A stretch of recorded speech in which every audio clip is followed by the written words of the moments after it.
皆さん、こんにちは。カステレ、チベティスへようこそ。チベットテレビのベルゾンです。チベットやダライラマ王、そして中央チベット政権に関する1週間のニュースをお送りします。それではヘッドラインを見ていきましょう。新型コロナウイルス感染症の感染が拡大する中、ダライラマ王はオンラインによる法話を継続。中国当局がチベット人インターネット利用者を対象にガンダキャンペーンを徹底すると警告。アメリカ合衆国特別調整官のロバート・デストロ氏がインターネットを通じてダラムサラを訪問予定。ダライラマ王と中央チベット政権はナンシー・ペロシアメリカ合衆国下院議長の再選を祝福。チベット人による2021年チベット中央政権首席大臣議会議員の予備選挙を実施。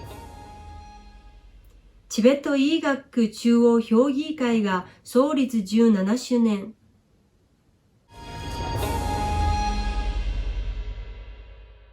ダライラマ王は今週木曜日の午前、韓国人仏教徒グループからの要望を受けて行われた3日間にわたる般若心経の法話を終えられました。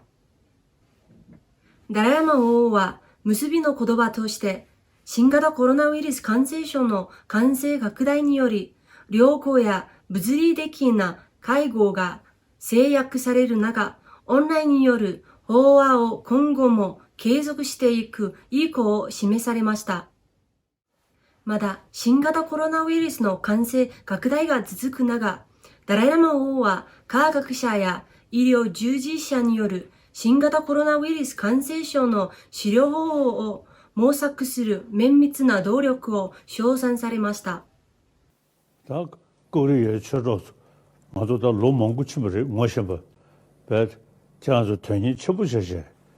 지금요,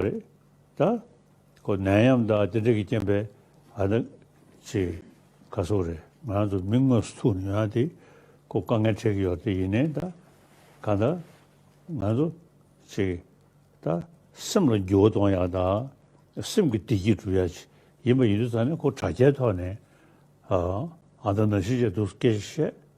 아니, 드롤링시, 고두시, 제그 모든 제도를 그래서 아니 해는 상월로 되오셔 양 마음벌이야 야 안다는 시체 양 아주 자제도네 구두지야 근데 연구리 아니 로 되오셔 투지체 中国当局は最近の通知によりチベット自治区においてオンラインアプリなどを使用して中国共産党に背く活動を行った個人を対象に刑事訴追することを発表しました。この11月24日付の通知は2020年12月24日に公示され、中国当局は違反者に対して法律に従ってガンダキャンペーンを徹底すると警告しています。中国共産党は社会の安定を維持することを目的として Google、Facebook、そして Twitter など言論や情報の発信をより自由に行うことを可能にする多くのソーシャルメディア環境や検索エンジンを非合法化しています。アメリカ合衆国チベット問題担当特別調整官ロバート・デストロ国務次官補は来週中央チベット政権が招待するダラムサラをインターネットを通じてに訪問される予定です。デストロ特別調整官は首席大臣をはじめ中央チベット政権の関係閣僚そしてチベット亡命議会議長や議員らとネット面会する予定です。会議のほかデストロ国務次官補はチベット人の熟練校やジャーナリストらとの交流も予定しています。これはチベット問題担当特別調整官のロバート・デストロ氏が昨年10月に任命されて以降、中央チベット政権の関係職員や在インドチベット人らと初めての公式な交流となります。ナンシー・ペロシがアメリカ合衆国下院議会議長として4期目を確保されたことに対して、ダライ・ラマ王と中央チベット政権は心から祝福されました。ダライ・ラマ王はナンシー・ペロシ氏に宛てた祝辞の中で、アメリカ合衆国下院議長としてアメリカ国民の願いや希望を実現させ、さらにはより一層の平和や世界の調和を形作く手助けとなる重要な役割を担い続けることを確信していますと述べられました。また、中央チベット政権の首席大臣であるロブソン宣言博士とチベット亡命議会副議長のアチャリア・イシ・プンチョク氏もナンシー・ペロシ氏の再選を心から祝福されました。亡命チベット人コミュニティでは2021年1月3日に行われた次期首席大臣と第17回チベット議会議員の予備選挙において多くの人々が投票を行いました。新型コロナウイルスの感染拡大に対する対応が続く中、2021年総選挙の予備選では、特にチベット人、若年者層による素晴らしく積極的な参加が見受けられました。中央チベット政権ブルセル事務所管下であるオランダ、フランス、スペインの西ヨーロッパ諸国に居住するチベット人有権者らは、新型コロナウイルス感染症の感染拡大による打撃を受けて一部地域では移動が制限されるなどしていたにもかかわらず、2021年首席大臣及び第17回チベット議会議員の予備選の選挙権を行使しました。また、在日チベット人コミュニティでは積極的な予備選挙への参加がなされ、登録有権者の約7割が票を投じしました。在ロシアチベット人らは票を投じる高い意気込みとともに投票所を訪れました。さらに当日は